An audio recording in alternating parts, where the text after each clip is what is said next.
Todos? Aí. Muito bom estarmos aqui nesta quarta-feira, nessa quarta profética, que é muito importante para nós podermos compreender o plano de Deus para a nossa vida e também compreender um pouco mais da sua mensagem e seus desígnios. Bom, o tema que eu trouxe hoje é o Deus de misericórdia. Mas em breve iremos entender. Mas antes vamos buscar a orientação daquele que criou o céu e a terra. Senhor, nosso Deus e Pai, nós estamos gratos, Senhor, por termos vindo à Tua casa. Obrigado, Senhor, por nos ajudar a vencer o cansaço, a vencer o sono, a fadiga. Obrigado, Senhor, por nos trazer na Tua casa. E neste momento, Senhor, que nós estamos aqui na Tua casa, nós Te pedimos que nós não tenhamos vindo aqui em vão, mas para que nós possamos ouvir a Tua voz, para que nós possamos aprender mais de Ti e possamos ser orientados pelo caminho a seguir. É isso que nós Te pedimos e Te agradecemos em nome de Jesus. Amém. Bom, hoje eu quero falar com vocês sobre um profeta muito famoso. Todos nós aqui, pelo menos uma vez na vida, já contamos a história dele para as crianças e nós também já ouvimos sobre ele muitas vezes. Mas o que poderíamos aprender de novo sobre ele? Vamos falar hoje sobre Jonas. E é importante nós abrirmos a palavra de Deus para podermos entender um pouquinho mais sobre este personagem. Então, vamos abrir em Jonas, capítulo 1, versículo 1. Quem não tiver Bíblia pode acompanhar na tela, mas quem tiver Bíblia, o melhor é ler diretamente na sua Bíblia. Bom, vocês vão ver um pouquinho de... Talvez a minha versão esteja um pouquinho diferente da sua, mas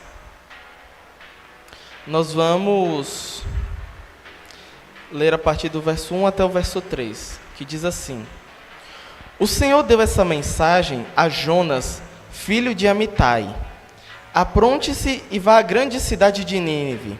Anuncie meu julgamento contra ela, pois vi como seu povo é perverso.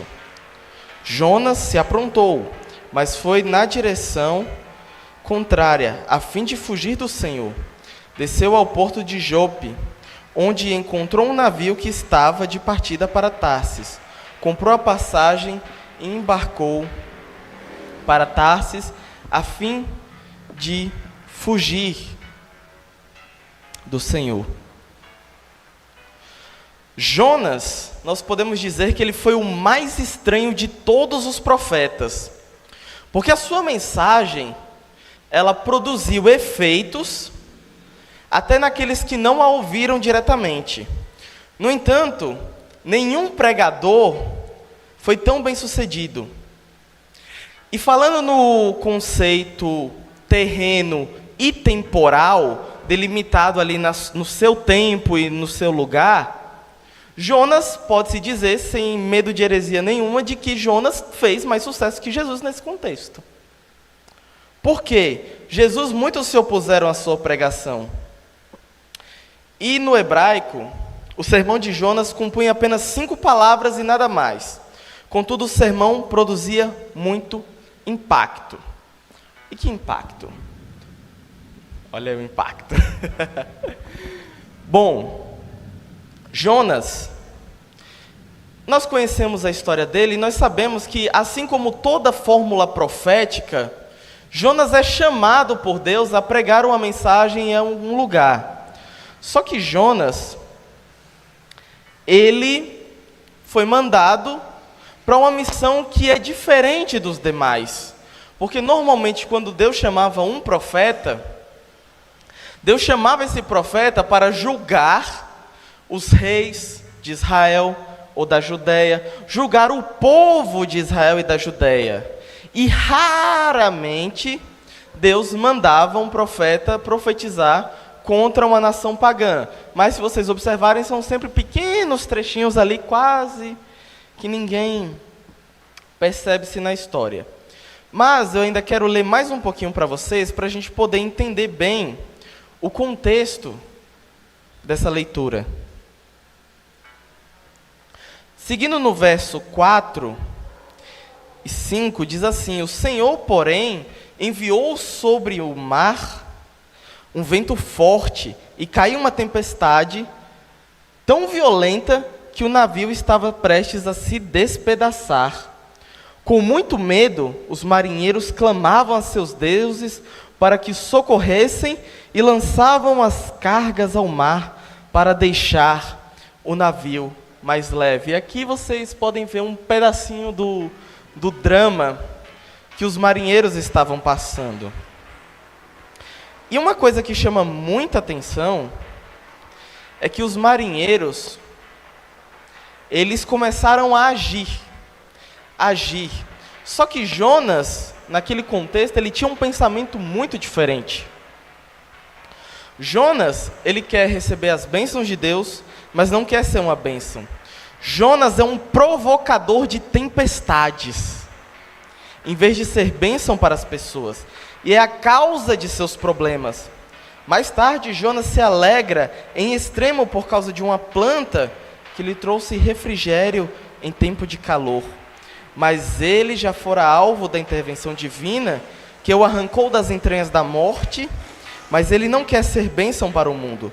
Jonas é um profeta nacionalista que procura reduzir a Deus a uma entidade tribal.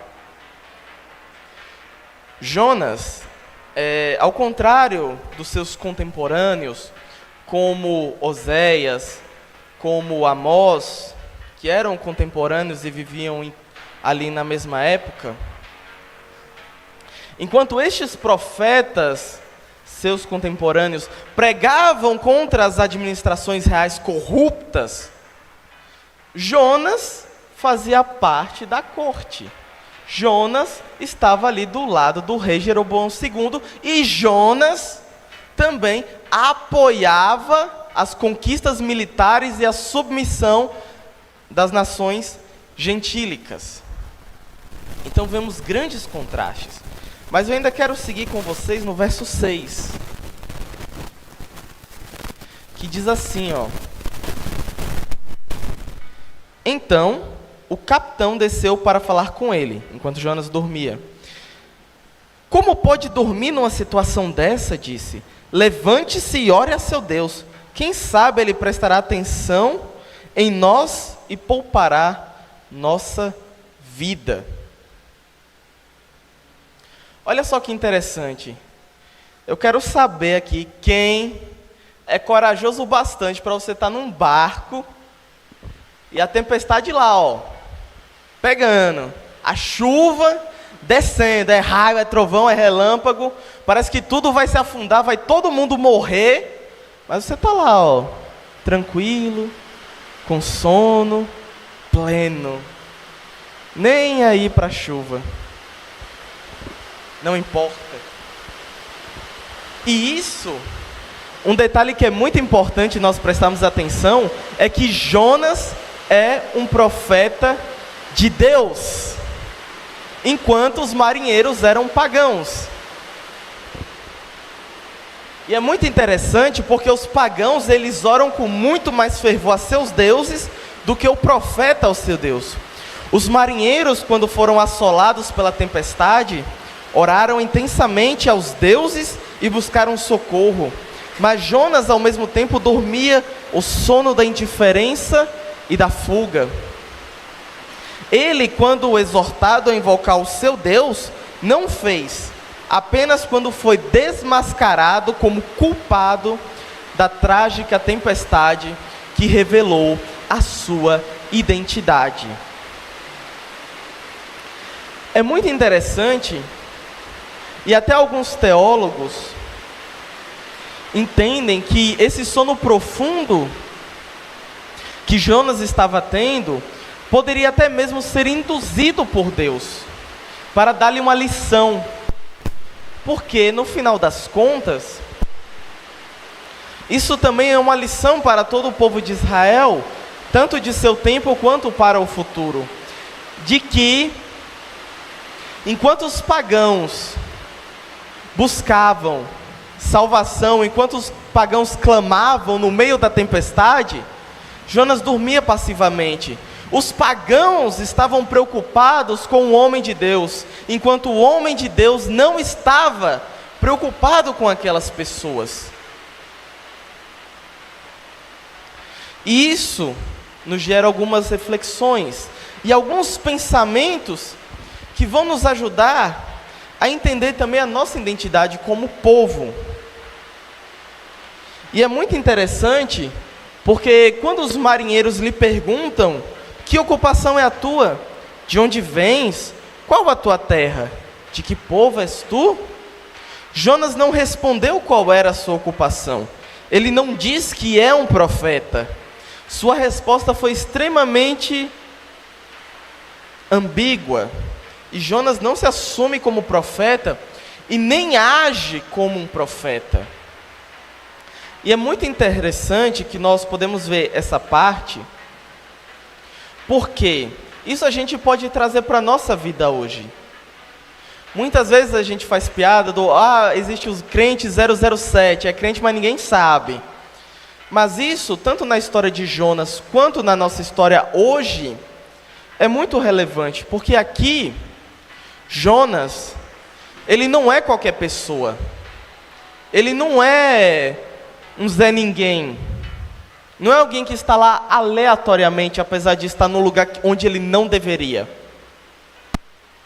Mas Jonas, ele é um mensageiro diretamente designado por Deus. Não foi uma pessoa que chegou lá por vontade própria e falou: Jonas, quero que você vá ali. Jonas foi chamado pelo próprio Deus. E Jonas rejeita esse chamado. Jonas, ele começa a se esconder. Jonas começa a fugir da sua identidade. Ele começa a tentar esconder qual é a sua função. E é muito interessante que, seguindo no verso 15, olha só o que diz o verso 15. Depois de eles terem tirado as sortes e descobrido quem era o culpado. Eu sei que os irmãos podem achar estranho, mas na antiguidade era muito comum, inclusive no meio do povo de Deus, você tirar a sorte para entender qual era a vontade divina. E a gente vê o povo de Deus fazendo isso em alguns momentos. Existe o Turim, que o sacerdote lá fazia, que era uma espécie de pedra, apesar de eu ter achado bem pouca informação, que tinha 3 lados. Era ali algo que determinava qual era a vontade divina. Também no tempo de Atos dos Apóstolos, quando os discípulos escolhem Matias para ser o substituto de Judas, eles também tiram as sortes, porque eles entendiam que ali também era a vontade de Deus dentro daquele contexto. E ali os marinheiros, eles tiram a sorte e descobrem que foi Jonas o responsável por aquela tempestade. E uma análise que, se a gente for olhar, que é muito interessante, é que mesmo Jonas sendo desmascarado, mesmo Jonas sendo descoberto, Jonas, se vocês prestarem atenção, qual é a resposta de Jonas? Jonas diz que, me joguem no mar e a tempestade vai cessar. Vocês já pararam para pensar que, Jonas, como era um profeta de Deus que podia falar com Deus, ele poderia simplesmente dizer assim: não, eu vou orar meu Deus e a tempestade vai passar? Ou vamos aqui nos juntar, clamar a Deus por misericórdia e ele vai salvar a gente? Não. Tem até um comentário de um teólogo brasileiro que ele colocou no subtítulo do livro dele, de nome Jonas, o profeta que preferia morrer. E Jonas, ele viveu muito isso. Ele preferiu morrer do que salvar a vida daqueles pagãos. Jonas preferia se perder, morrer, do que salvar a vida deles. E depois Não é que os marinheiros pegaram Jonas e lançaram ao mar, como diz no verso 15, a furiosa tempestade se aquietou, e espantados com o grande poder do Senhor, os marinheiros lhe ofereceram sacrifício e firmaram um compromisso de servi-lo. Muitas vezes, hoje, com o nosso pensamento moderno, nós temos a tendência de achar que esses marinheiros, eles se converteram e a partir daí abandonaram todos os deuses falsos. Mas historicamente falando, isso é muito pouco provável. O mais provável é que eles acrescentaram o Deus de Israel ao panteão de deuses que eles já adoravam. E também eles perceberam que foi Jonas que ofendeu a Deus, porque na cultura e no pensamento da época, quando se vinha algum tipo de calamidade, uma tempestade, um terremoto, incêndios, pragas, enfim, era muito comum achar que a divindade estava irada contra eles. Então o jeito que eles tinham era fazer ali um sacrifício, fazer alguma oferenda, alguma coisa, também o que explica bastante aqui esse sacrifício que eles fizeram. Só que tem uma coisa, por isso que é bom adorar o Deus de Israel, porque o Deus de Israel é um só, ninguém precisava ficar se matando, tentando descobrir qual Deus eles tinham ofendido primeiro, para depois descobrir o que eles tinham enfrentado. Mas a gente pensa em muitas coisas, a gente só pensa assim, Jonas era insensato, Jonas isso, Jonas aquilo, mas vamos pensar um pouquinho por que Jonas fugiu e por que ele ainda estava emburrado mesmo de salvar o povo e terminar sua missão em Nínive. O primeiro motivo é o arrependimento e a consequente sobrevivência de Nínive, que poderia ser mais tarde a derrocada do próprio povo de Israel. Lembrando que Nínive ficava na Síria, e a Síria constantemente invadia Israel, escravizava Israel. E eu estava lendo num livro as coisas que eles faziam. Os assírios não entravam de brincadeira, não. Quando o assírio invadia, o melhor destino que você poderia ter era a morte. Para vocês terem uma noção de como eles eram cruéis. A morte seria a melhor coisa que aconteceria na sua vida na hora que os assírios invadissem a sua terra. E Jonas tinha essa preocupação. Eu não vou falar aqui o que eles faziam, porque a gente está transmitindo na internet e pode derrubar, mas é cruel. O segundo motivo é que Jonas temia que a conversão dos gentios seria em detrimento dos privilégios de Israel como povo escolhido. Qual era a mentalidade de Jonas? Opa, se Deus começar a converter esse povo aqui, vai que Deus começa a gostar mais deles do que do povo de Israel. A gente já está com problema, a gente já está aqui com uns reis aqui problemáticos. Então isso aqui é um problema. Vai que ele gosta mais da gente do que de nós. E a terceira razão é o fanatismo religioso de Jonas. E não deixou de se alegrar no fato de Deus revelar a sua graça ao povo pagão. Jonas é o famoso, só eu vou ser salvo, só eu e minha turma vai ser salvo. Os outros, quero nem saber, se forem queimar tudo, que queime, e ainda aumenta o fogo. Essa era a mentalidade de Jonas. E também, ainda ligado ao primeiro motivo, Jonas sabia, mediante as profecias, principalmente Oséias, que era seu contemporâneo, de que a Síria deveria ser o açoite disciplinador de Deus contra Israel. E por último, mas não menos importante, Jonas declara que fugiu porque temia que a mensagem de Deus fosse bem recebida entre os ninivitas. Eu quero que cada um de vocês pense aqui agora.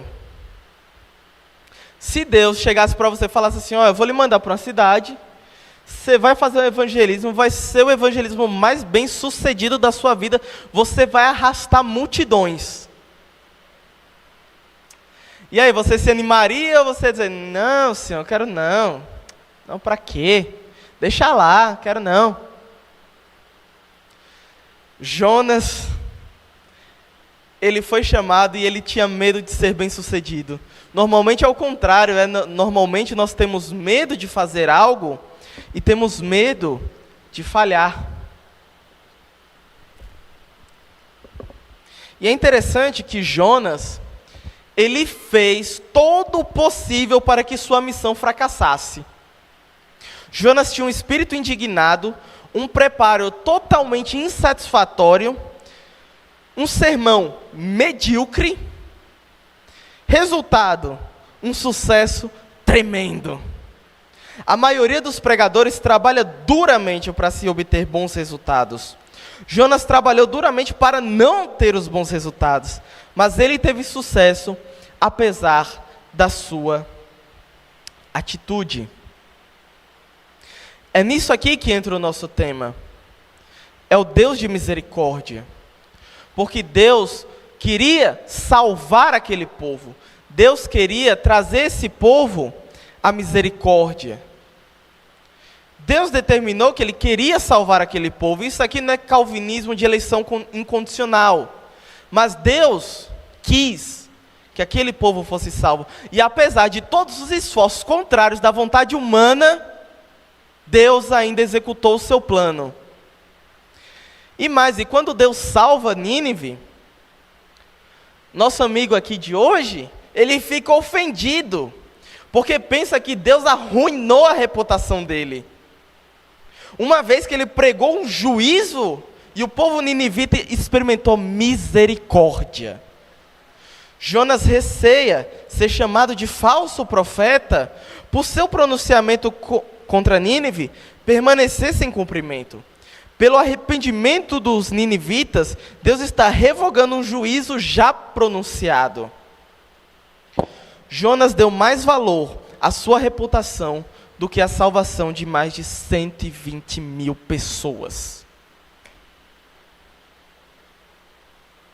Muitas vezes nós temos muita preocupação de pregar o Evangelho. E eu falo isso porque eu já tive esse pensamento. Porque se pensava, meu Deus, o que as pessoas vão falar de mim? As pessoas vão tirar sarro de mim, as pessoas vão me excluir, ninguém vai querer ser meu amigo, ninguém vai querer ficar perto de mim, eu vou ficar sozinho, eu vou ser motivo de chacota, minha reputação vai para o brejo.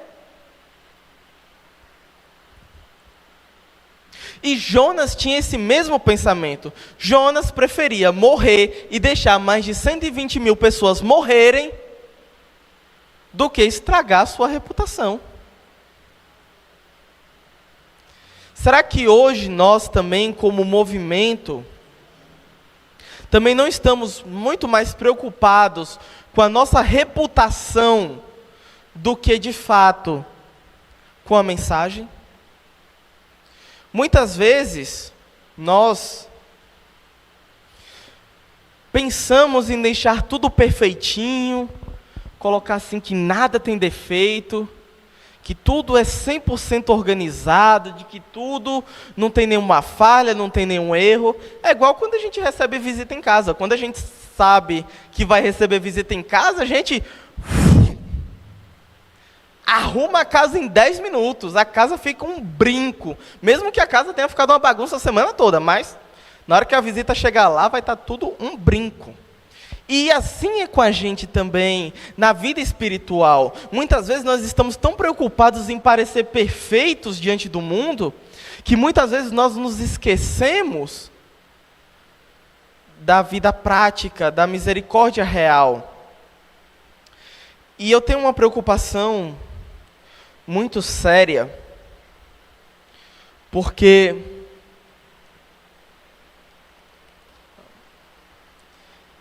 se conseguir passar, acho que travou aqui, travou, mas enfim, os ninivitas, ao ouvirem a voz de Deus, se arrependeram e se humilharam, desde o rei até as crianças. Jonas ouviu a voz de Deus e fugiu. Eles oraram com fervor e Jonas reclamou com amargor. Os pagãos demonstravam mais fervor que o profeta. A religiosidade deles era mais vívida do que a do profeta.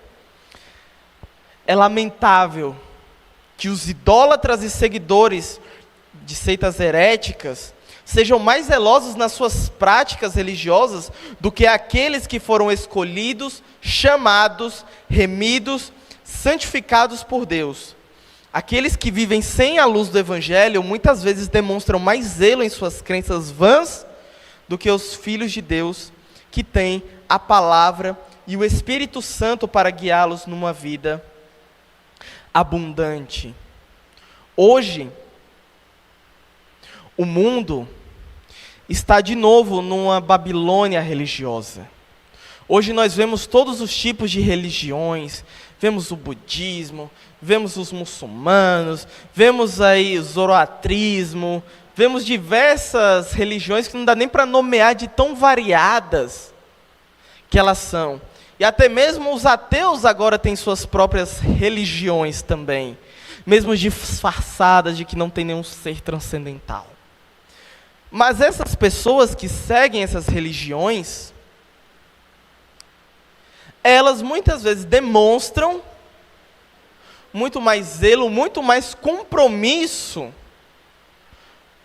com aquilo ali do que muitas vezes nós que temos a verdade mostramos ter para com a palavra de Deus. Infelizmente, muitas vezes, no cristianismo como um todo, não é só a igreja adventista, é um cristianismo como um todo, não é só o vizinho também, não é a Assembleia de Deus, não é a presbiteriana, não é a católica, não é o cristianismo como um todo, um todo. A gente muitas vezes não tem noção, de fato, do que é o cristianismo. Muitas vezes nós tendemos a seguir para um lado ou para o outro. Ou muitas vezes nós reforçamos demais a doutrina, queremos seguir a doutrina à risca, é doutrina, doutrina, doutrina, doutrina, e nada de evangelho prático, e outras vezes só queremos, não, evangelho prático, doutrina esfria o crente, doutrina não serve para nada, doutrina é coisa do passado. Aqui o nosso lema agora é só trabalhar como instituição de caridade. O Evangelho é um todo, e nós devemos ter compromisso como um todo, porque também não é só a ortodoxia, não é só aquele conhecimento que a gente já tem. Até porque Jonas tinha a ortodoxia, mas ele não tem a ortopatia e nem a ortopraxia. Ele tem a doutrina certa, que é a ortodoxia, mas não tem sentimentos certos, que é a ortopatia, e nem as atitudes corretas, que é a ortopraxia. Um teólogo chamado Exaltino Filho diz que o bom ortodoxo deve praticar a ortopatia e a ortopraxia. Caso contrário, poderá ser apenas um fariseu, crê, mas não vive. Ortodoxia sem ortopatia e sem ortopraxia é de pouca utilidade no mundo. Não importa o tanto de doutrina que você conheça, não importa quantos livros você leu, não importa se você sabe dizer o Nisto Cremos, que é mais de 400 páginas de ponta a ponta, isso não tem nenhum resultado prático. Não importa se a gente sabe a Bíblia inteira de cabeça, do Gênesis ao Apocalipse. Não importa se a gente já leu a Bíblia 50 vezes. Não importa. Se a gente não tiver vida prática e sentimentos corretos em relação a esse conhecimento, desculpa, mas não vai servir para absolutamente nada.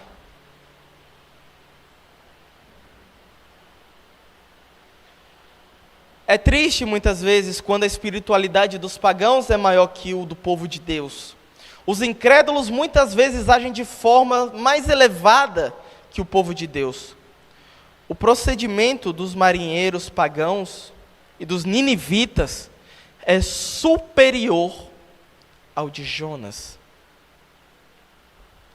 Os pagãos demonstram mais amor do que Jonas. O profeta de Deus, Jonas, não demonstrou preocupação alguma com os marinheiros quando se refugiou no seu sono da fuga. Os marinheiros tentaram todas as formas de salvar Jonas. Contudo, mais tarde, Jonas não demonstrou nenhum amor pelos ninivitas e antes desejou que eles fossem subvertidos, que fossem destruídos, que fossem apagados da existência.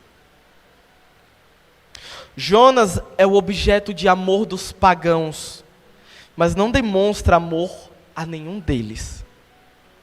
A ética dos pagãos ultrapassa a ética de Jonas. Isso é uma reflexão. Nós vivemos falando que o amor só pode ser encontrado em Deus. Nós servimos a um Deus de amor, nós servimos a um Deus de misericórdia, nós servimos a um Deus que perdoa. Nós sabemos que nós não devemos ter a mentalidade de Jonas. Jonas foi um evangelista que fez muito sucesso. Mas Jonas não foi um evangelista, pelo menos até onde a sua história termina no livro. Nós não sabemos se ele realmente se converteu. Mas a mensagem que todo o livro de Jonas traz, muitas vezes, quando falamos de Jonas, nós falamos do peixe que engoliu Jonas. Mas o peixe é só um instrumento de Deus, não é o principal. O livro de Jonas é sobre a misericórdia de Deus. O livro de Jonas é sobre a salvação de Deus. A história de Jonas mostra que mesmo tentando fugir, que mesmo sendo maus, cruéis, Deus, Ele busca a salvação de seus filhos. Deus, Ele está aqui, pronto para te receber, pronto para ouvir suas orações, pronto para que qualquer ato mau ou ruim que se tenha feito, Ele está aqui para te perdoar. Muitas vezes nós também achamos que Jonas era insensato porque Deus deu uma ordem e ele fugiu. Mas será que nós também não temos fugido da ordem que Deus nos deu? Será que muitas vezes nós também não tentamos fugir para o outro lado? Será que muitas vezes Deus nos chama a ir a determinados lugares e nós não queremos ir? A falar com pessoas que muitas vezes nós não queremos falar? Será que nós também não estamos sendo como Jonas, fugindo de Deus?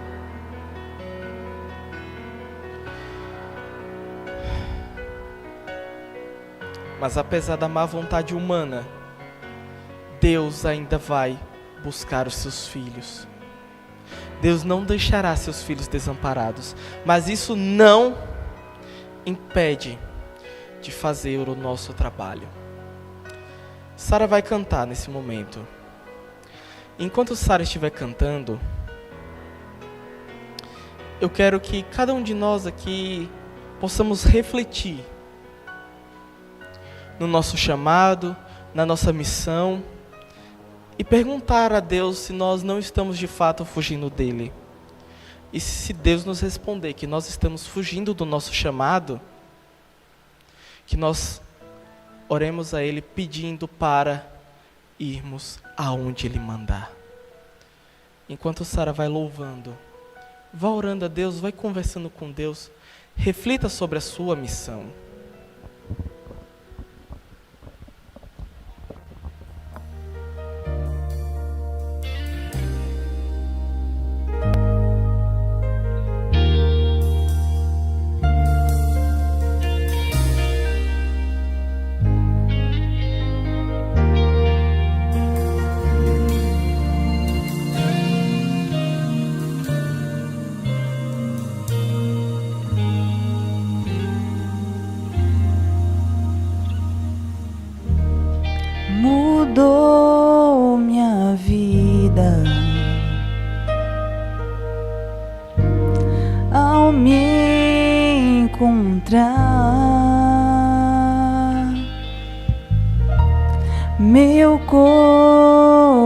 coração.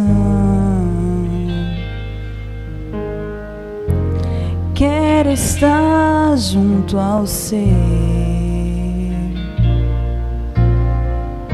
Senhor, aonde for eu seguirei. Não irei a um lugar onde Você não está, pois minha vida sem Você não tem valor.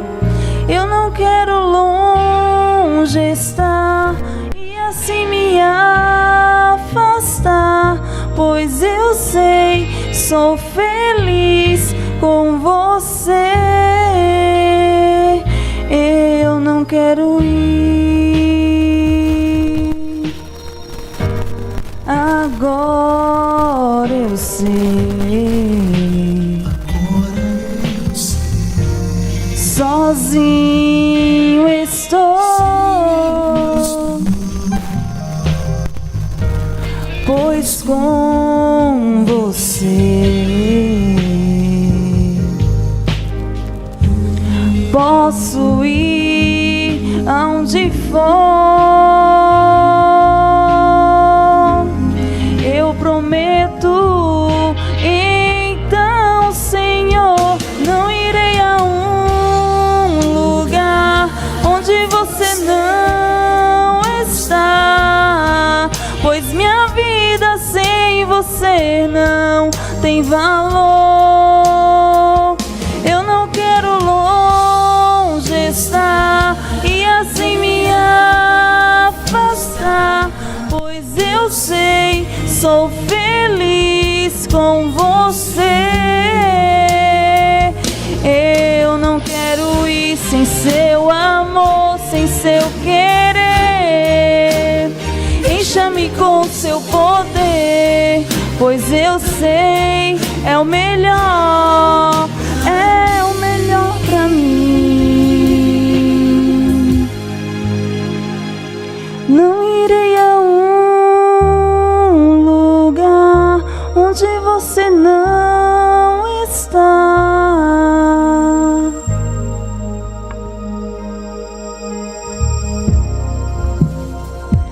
Não irei a um lugar onde Você não está, pois minha vida sem Você não tem valor.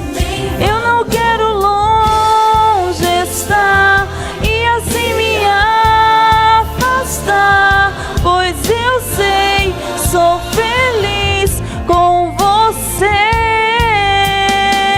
Eu não quero ir.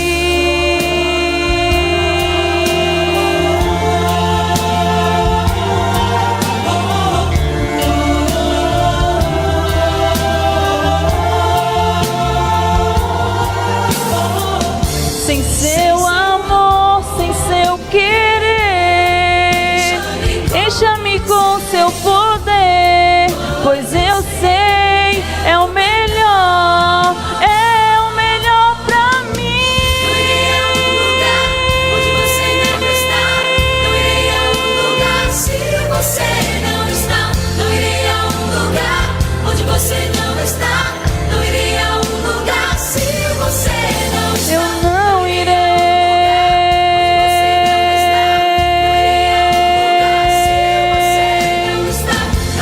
Sem Você não. se Você não está. Amém? Não irei a um lugar onde Você não está. Não irei a um lugar se Você não está. Não irei a um lugar onde Você não está. João 6, verso 39 diz que: e esta é a vontade de Deus, que eu não perca um sequer de todos que Ele me deu, mas que ressuscite todos no último dia. Pois é a vontade de meu Pai, que todo aquele que olhar para o Filho e nele crer, tenha vida eterna, e eu o ressuscitarei no último dia. que nós possamos segurar firme a nossa salvação. Que nós possamos também buscar aqueles a quem Jesus quer salvar. Que nós possamos ir e reunir os filhos de Deus conosco, para que todos nós possamos estar cantando aleluia no último dia. Oremos. Senhor, nosso Deus e Pai, Senhor, nós entendemos que nós devemos buscar a salvação das almas que são preciosas para Ti, Senhor. Destes Seus filhos que muitas vezes a nossa mente humana limitada pode achar que estão perdidos. Mas o Senhor veio para buscar aquele que está perdido. E o Senhor, na grande comissão, nos escolheu para ser este instrumento que irá alcançar esses perdidos. Senhor, nós te agradecemos pela sua misericórdia. Porque mesmo ainda sendo pecadores, nós encontramos a tua graça, a tua misericórdia para a nossa vida. E nós te pedimos, Senhor, humildemente, que essa graça, essa misericórdia, as bênçãos que o Senhor derrama sobre nossa vida sejam transbordadas e que possamos dar a outros também a tua mensagem e a tua palavra. Senhor, por favor, nos guie de volta para os nossos lares, nos proteja, cuide de todos nós que estamos feridos, machucados por situações complicadas. Que o Senhor esteja colocando a sua mão sobre nós a cada dia, para que possamos seguir nos teus caminhos e que nunca nos desviemos dele. É isso que nós te pedimos e te agradecemos. No nome de Jesus, que vive e reina para sempre. Amém. Que Deus nos abençoe.